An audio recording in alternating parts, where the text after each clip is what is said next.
1,000 years before modern hospitals, the blueprints for human survival were being drawn in the heart of Islamic Spain. In the 10th century, the Iberian Peninsula, under the rule of Al-Andalus, was a global center of intellectual wealth. But before the scholars of this era could master the complexities of human anatomy, they had to engineer a way to survive a harsh, arid environment.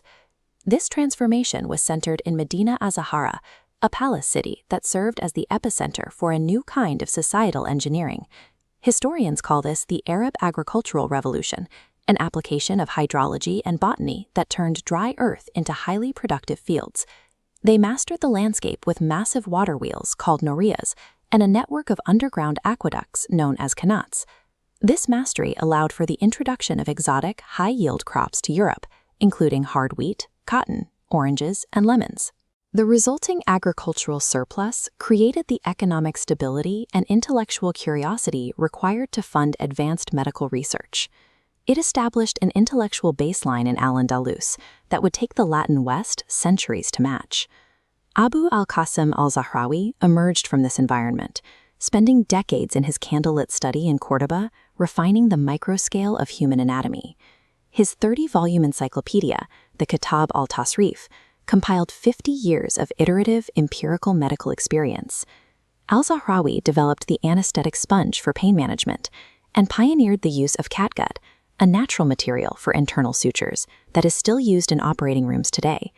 He designed more than 200 bespoke surgical instruments, using mechanical engineering to solve physical obstacles during an operation. These tool shapes were mathematically optimized to interact with specific human anatomies.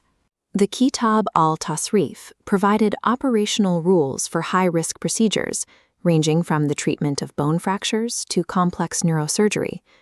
Because of this systematic documentation, modern academia recognizes al-Zahrawi as the father of modern surgery.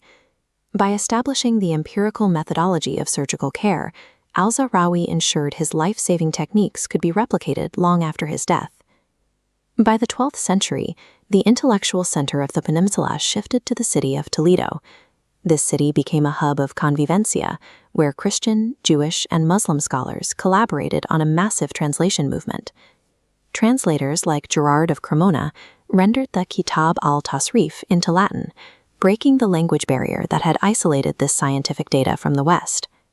These translated texts became the foundational curriculum for early European medical schools, including the universities in Salerno and Montpellier.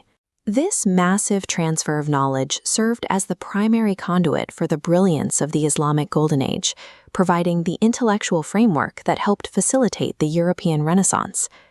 Today, we rely on the same sterile environments and surgical precision documented a millennium ago. The instruments in the hands of modern surgeons are direct descendants of al-Zahrawi's original 10th century sketches. The complex surgical interventions that save lives today are the result of borderless cross-cultural collaboration.